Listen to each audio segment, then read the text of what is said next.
Lohith sir ನಮಸ್ತೆ. ನಮಸ್ಕಾರ sir. Sir good morning sir. ನಿನ್ನೆ ಗಮನಿಸಿರ್ತೀರಾ, ದರ್ಶನ್ ಅವರು ವಿಡಿಯೋ ಕಾನ್ಫರೆನ್ಸ್ ಅಲ್ಲಿ ಜಡ್ಜ್ ಅವರಿಗೆ ಸ್ವಲ್ಪ ವಿಷ ಕೊಟ್ಬಿಡಿ, ಇಲ್ಲಿ ಇರ್ಲಿಕ್ಕೆ ನನ್ಗೆ ಕಷ್ಟ ಆಗ್ತಾ ಇದೆ ಅಂತ ಹೇಳಿದ್ದಾರೆ. ಹ್ಮ್. ಆಕ್ಚುಲಿ ಏನಾಗಿದೆ ಸರ್ ಅದು? ಸರ್ ಈಗ ಹ್ಮ್ ಖಂಡಿತವಾಗ್ಲೂ ನಾನು ಒಂದು ಮನಸ್ಥಿತಿ ಅಂದ್ರೆ ದರ್ಶನ್ ಅವರ ಮನಸ್ಥಿತಿಗೆ ನಾನು ಖಂಡಿತವಾಗ್ಲೂ ದುಃಖ ಸೂಚಿಸಲೇಬೇಕಾಗತ್ತೆ ಒಂದು. ಓಕೆ. ಮತ್ತೆ ನಮ್ಮ ಒಂದು ಕಾನೂನಾತ್ಮಕವಾದ ವಿಷಯಗಳಲ್ಲಿ ನಾನೊಬ್ಬ ಲಾಯರ್ ಆಗಿ, ಪ್ರಸಿದ್ಧ ಲಾಯರ್ ಅಲ್ಲ, ಒಬ್ಬ ಲಾಯರ್ ಆಗಿ ಹೇಳ್ಬೇಕಾಗಿರೋ ವಿಷಯ ಏನು ಅಂದ್ರೆ, ವ್ಯಕ್ತಪಡಿಸ್ಬೇಕಾಗಿರೋದು ಅಂದ್ರೆ, ದೇಶದ್ರೋಹ ಕೆಲಸ ಏನೂ ಆಗಿಲ್ಲ. ಮತ್ತೆ ಇನ್ನ ದರ್ಶನ್ ಈಗಾಗ್ಲೇ ಕೊಲೆ ಆರೋಪಿ ಹೊತ್ತು ಅಪರಾಧಿ ಅಲ್ಲ. ಇಲ್ಲಿ ಸಿಸ್ಟಮ್ಸ್ಗಳು ಮೊದಲನೇ ಬಾರಿ ಅವರು ಜೈಲ್ಗೆ ಹೋದಾಗ ದರ್ಶನ್ ಅವರ ತಪ್ಪು ಏನು, ಅವರು ಒಂದು ಕೊಲೆ ಆರೋಪಿಯಾಗಿ ಜೈಲ್ಗೆ ಹೋಗಿರ್ತಾರೆ ಸರ್. ಅಲ್ಲಿ ಆ ಸಿಸ್ಟಮ್ ಇದೆಯಲ್ಲ, ನಮ್ಮ ದೇಶದ ಒಂದು ಸಿಸ್ಟಮ್ ಇದೆಯಲ್ಲ, ಅದಕ್ಕೆ ನಾವು ಚೀಮಾರಿ ಹಾಕ್ಬೇಕು. ಕಾಕಿ ಹಾಕೊಂಡು ಒಳಗಡೆ ಕುಂತ್ಕೊಂಡು ಆತ ಎಲ್ಲವನ್ನು ಸೌಲಭ್ಯವನ್ನು ಕೊಡ್ತಿದ್ನಲ್ಲ, ಅದಕ್ಕೆ ನಾವು ಚೀಮಾರಿ ಹಾಕ್ಬೇಕು. ದರ್ಶನ್ ಅವರು ಆ ರೀತಿ ಕಾಣಿಸ್ಬಿಟ್ರು ಅಂತ ಹೇಳಿದ ತಕ್ಷಣನೇ, ಎರಡನೇ ಬಾರಿ ಅವ್ರನ್ನ ಅರೆಸ್ಟ್ ಆಗ್ತ ತಕ್ಷಣನೇ ಬೆಳಕು ನೋಡ್ದಿರೋ ಹಾಗೆ, ಒಂದು ತಿಂಗಳು ಕೂಡ ಬೆಳಕು ನೋಡ್ದಿರೋ ಹಾಗೆ ಅವ್ರನ್ನ ಕೂಡ ಹಾಕುವಂಥದ್ದು ನಮ್ಮ ದೇಶದ ಕಾನೂನಲ್ಲಿ ಖಂಡಿತವಾಗ್ಲೂ ನಾವು ಖಂಡಿಸಲೇಬೇಕಾಗುತ್ತೆ ಸರ್. ಯಾರೇ ಆಗ್ಲಿ.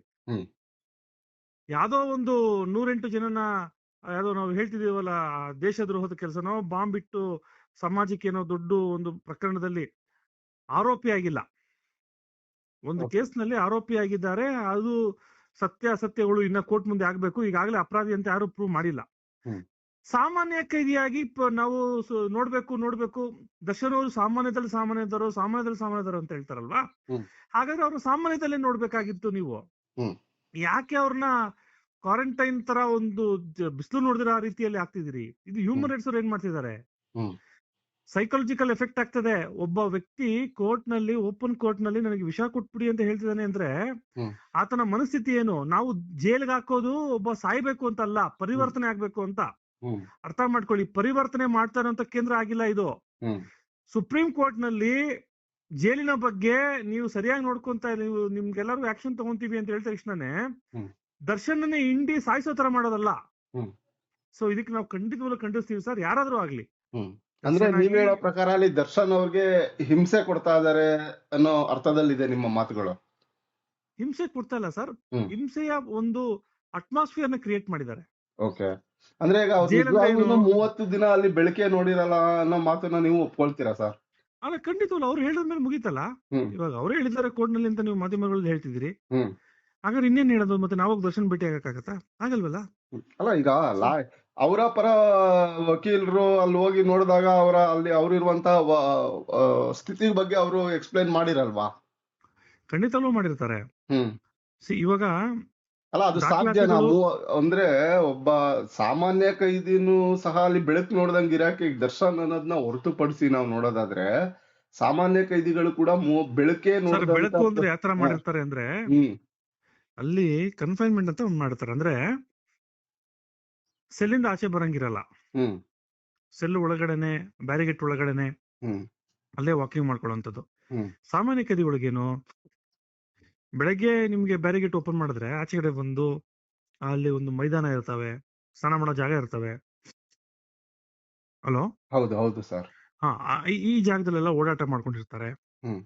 ಎಲ್ಲಾ ಕಡೆ ಓಡಾಡ್ಕೊಂಡಿರ್ತಾರೆ. ಮತ್ತೆ ತಿರ್ಗಾ ಹೋಗಿ ಲೈಬ್ರರಿಗೆ ಹೋಗ್ತಾರೆ, ಯಾವ್ದೋ ಒಂದು ಕೆಲಸನ ವಹಿಸ್ಕೊಂತಾರೆ, ಅಡಿಗೆ ಮಾಡೋ ಕಡೆ ಜಾಗಕ್ಕೆ ಹೋಗ್ತಾರೆ. ಈ ತರ ಇರ್ತವೆ. ಇಲ್ಲೇನಾಗಿದೆ ಅಂದ್ರೆ, ನಿಮಗೆ ಒಂದು ಹಾಲಲ್ಲಿ ನಿಮ್ನ ಕೂಡ ಹಾಕ್ಬಿಟ್ರೆ, ಬಾಗ್ಲ ಹಾಕ್ಬಿಟ್ಟು ಬೀಗ ಹಾಕ್ಬಿಟ್ಟು ಕೂಡಿಸ್ಬಿಟ್ರೆ, ಇದು ರೇರೆಸ್ಟ್ ಆಫ್ ರೇರೆಸ್ಟ್ ಕೇಸು. ತುಂಬಾ ಕ್ರಿಮಿನಲ್ ಇರ್ತಾನಲ್ಲ, ಯಾರೋ ದೊಡ್ಡ ಕ್ರಿಮಿನಲ್, ಈ ಉಮೇಶ್ ರೆಡ್ಡಿನೋ ಇವನು ಇಂಥವ್ರಿಗೆ ಮಾಡುವಂತ ಒಂದು ಸೌಲಭ್ಯಗಳನ್ನ ಮಾಡಿದ್ದಾರೆ. ಇದಕ್ಕೆ ಖಂಡಿತವಾಗ್ಲೂ ನಾನು ಖಂಡಿಸ್ತೀನಿ ಸರ್. ನೋಡಿ, ದರ್ಶನ್ ಅವರು ಹೌದು ಅವರ ಒಂದು ತಪ್ಪು ಮಾಡಿದಾರೆ ಅಂತ ಈಗಾಗಲೇ ನಾವು ಯಾರು ಕೂಡ ಏನು ಹೇಳೋಂತ ನೆಸಿಟಿ ಇಲ್ಲ. ಅದು ಕಾನೂನಲ್ಲಿದೆ. ಅದಕ್ಕೆ ತಪ್ಪಾಗಿದೆಯಲ್ವ ಅನ್ನೋದು ಶಿಕ್ಷೆ ಆದ್ಮೇಲೆ ಮಾತಾಡೋಣ, ಅದ್ರ ಬಗ್ಗೆ ಕಾಮೆಂಟ್ ಮಾಡೋಣ. ಆದ್ರೆ ಅವರು ಕೂಡ ಸಮಾಜಕ್ಕೆ ಅವ್ರದೇ ಆದ ಒಂದು ಕೊಡುಗೆಯನ್ನ ಕೊಟ್ಟಿದ್ದಾರೆ. ಕಲಾ ಒಂದು ಸಿನಿಮಾ ಕ್ಷೇತ್ರದಲ್ಲಿ ಅವರನ್ನು ಕೂಡ ಕಾಪಾಡ್ಕೊಳ್ಳುವಂಥದ್ದು ಈ ಸಮಾಜಕ್ಕೆ ಬಿಟ್ಟಂತ ಕೆಲಸ. ಸರ್ಕಾರ ಅಂದ್ರೆ ಏನು? ಎಲ್ಲಾ ತರ ಜನರು ಇರ್ತಾರೆ. ತಪ್ಪು ಮಾಡ್ತಾರೆ. ಇವತ್ತು ರಾಜನಾಗಿರೋನು ನಾಳೆ ತಪ್ಪು ಮಾಡ್ತಾನೆ, ಸಿಗಾಕೊಂತಾನೆ. ಹಂಗಂತ ಅವನಿಗೆ ನಾವೆಲ್ಲಾ ಕಲ್ಲು ಹೊಡೆದು ಮುಳುಗ್ಸಿ ಎಲ್ಲಾ ಮಾಡಿ ಸಾಯ್ಸಕ್ಕಾಗಲ್ಲ. ಅದನ್ನ ಪರಿವರ್ತನೆ ಮಾಡುವಂತದ್ದೇ ಸರ್ಕಾರ. ಆ ಕೆಲಸ ಸರ್ಕಾರ ಮಾಡ್ತಾ ಇದೆಯಾ? ನೀನು ಜೈಲಿನ ಸಿಸ್ಟಮ್ಸ್ಗಳು ನಿಂದು ಸರಿ ಇಲ್ಲ ಅಂತ ಹೇಳಿದ್ರೆ ಅದನ್ನ ನೀವು ಸರಿಪಡಿಸ್ಕೊಬೇಕು. ಯಾರೋ ಒಬ್ಬ ಸಿಕ್ಕಿದಾನೆ, ಅವನು ಮೆಸೇಜ್ ಕೊಡ್ಬೇಕಾ ಸಮಾಜಕ್ಕೆ, ನಾನು ಬೆಳಕ್ ನೋಡಿದ್ರೆ ಕೂಡ ಹಾಕಿದ್ದಾರೆ ಅಂದ್ರೆ, ಪಾಕಿಸ್ತಾನದ ಜೈಲ್ಗಳಲ್ಲಿ ನಮ್ಮ ಇಂಡಿಯನ್ ಆರ್ಮಿಗಳನ್ನ ಕೂಡ ಹಾಕ್ತಾರಲ್ಲ, ಆ ರೀತಿ ಆಯ್ತಲ್ಲ ಸರ್. ನಾವೇನ್ ಮಾಡ್ತಿದೀವಿ ಮತ್ತೆ ಪಕ್ಕದ ಏರಿಯಾಗಳಲ್ಲಿ, ಇಲ್ಲೇ ಜೈಲಿಂದ ಒಂದು 7 ಕಿಲೋಮೀಟರ್ 8 ಕಿಲೋಮೀಟರ್ ದೂರದಲ್ಲಿ ಕುಂತ್ಕೊಂಡ್ರು ನಾವೇನ್ ಅನ್ಕೊಂಡ್ಬೇಕು, ಏನಂತ ಹೇಳ್ಬೇಕು? ಡೆಮೋಕ್ರಾಟಿಕ್ ಸ್ಟೇಟ್ ನಮ್ದು ಅಲ್ವಾ?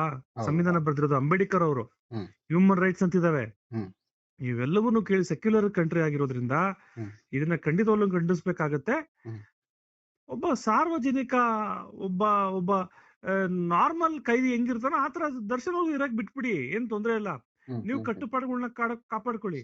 ಅದು ಬಿಟ್ಟು ಅವ್ರನ್ನ ಯಾವ್ದೋ ಹೋಗಿ ಕಟ್ಟಾಕ್ಬಿಟ್ಟು ಎಲ್ಲೋ ಕಟ್ಟಾಕ್ಬಿಟ್ಟು ಇದ್ ಮಾಡೋದು ತಪ್ಪಾಗುತ್ತೆ ಸರ್. ಸೊ ಹಾಗಾಗಿ ನಾನು ಖಂಡಿಸ್ತೀನಿ ಸರ್ ಇದನ್ನ. ಅಲ್ಲಲ್ಲ, ಇದಂದ್ರೆ ಕಟ್ಟಾಕಿದ್ದಾರೆ ಅಂತಾನು ಹೇಳಿಲ್ಲ ಸರ್. ಯಾಕಂದ್ರೆ ನಿನ್ನೆ ಈಗ ಜಡ್ಜ್ಮೆಂಟ್ ಕೊನೆಗೆ ಏನಾಯ್ತು, ಈಗ ಸಂಜೆ ಅವ್ರೇನ್ ಹೇಳಿದ್ರು, ಅದ್ರ ಬಗ್ಗೆ ಸ್ವಲ್ಪ ಮಾಹಿತಿ ಕೊಡಿ ಸರ್.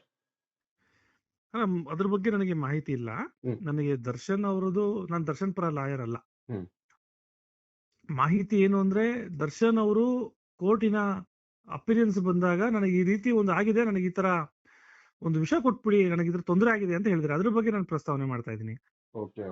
ಈಗ ಅವ್ರಿಗೆ ಒಂದಷ್ಟು ಮಾಡಕ್ಕಾಗಲ್ಲ. ಕೋರ್ಟ್ ಹಾಗಾದ್ರೆ ವಿಷಯ ಕೊಡಕ್ಕಾಗತ್ತಾ? ಆಗಲ್ಲ. ಕಿಲಿಂಗ್ ಮಾಡಕ್ಕಾಗತ್ತಾ? ಇಲ್ಲ, ಆಗಲ್ಲ. ಇದನ್ನ ರೆಕ್ಟಿಫೈ ಮಾಡ್ಕೊಬೇಕು. ಹಾಗಾದ್ರೆ ಏನಾಗಿದೆ, ಹಾಗಾದ್ರೆ ಜುರಿಸ್ಡಿಕ್ಷನ್ಸ್ ಏನು, ಹ್ಯೂಮನ್ ರೈಟ್ಸ್ ಗಳು ಏನ್ ಮಾಡ್ತಿದ್ದಾರೆ, ಹೋಮ್ ಮಿನಿಸ್ಟರ್ ಇದಕ್ಕೆ ಟಕ್ ಅಂತ ರಿಯಾಕ್ಟ್ ಮಾಡ್ಬೇಕು. ಯಾವ್ದೋ ಒಬ್ಬ ಕೈದಿಗೆ ಬೆಳಕ್ ನೋಡಿದ್ರಂಗ್ ಬಿಟ್ಟಿದೆ ಅಂತಲ್ಲಪ್ಪ, ಏನು ಯು ಶುಡ್ ರಿಯಾಕ್ಟ್ ಅಲ್ಲ ಸರ್, ಯಾರೇ ಒಬ್ಬ ಆಗ್ಲಿ. ನೀವೇನೋ ಪ್ರೂವ್ ಮಾಡಕ್ ಹೋಗಿ ಏನೋ ಮಾಡಕ್ ಹೋಗ್ಬಾರ್ದು. ಮತ್ತೆ ಒಬ್ಬ ಕೈದಿ ಜೈಲ್ನೊಳಗಡೆ ನನಗೆ ಸತ್ತೋಗ್ಬಿಡ್ತೀನಿ, ನಾನು ಬೆಳಕ್ ನೋಡಕ್ ಬಿಟ್ಟಿಲ್ಲ ಅಂತ ಹೇಳಿದಾಗ ಅದ್ರ ಬಗ್ಗೆ ನಾವು ಯೋಚನೆ ಮಾಡ್ಬೇಕಾಗತ್ತೆ. ಜೈಲ್ನಲ್ಲಿ ಪರಿವರ್ತನೆ ಆಗ್ತಿದ್ಯೋ ಅಥವಾ ಕಠಿಣ ಶಿಕ್ಷೆ ಆಗ್ತಿದ್ಯೋ ಅಂತ. ಇದನ್ನ ಈ ಅಧಿಕಾರಿಗಳು ಸೂಕ್ತ ಕ್ರಮ ಕೈಗೊಳ್ಳಬೇಕು ಈ ಕೂಡಲೇ ಅನ್ನೋ ಮಾತು ಹೇಳ್ತಾ ಇದ್ದೀರಾ ನೀವು? 100% ಸರ್, ಅದೇ ಆಗ್ಬೇಕಾಗಿರುವಂತದ್ದು. Thank you sir. Thank you sir, ನಮಸ್ಕಾರ. ವೆಲ್ಕಮ್.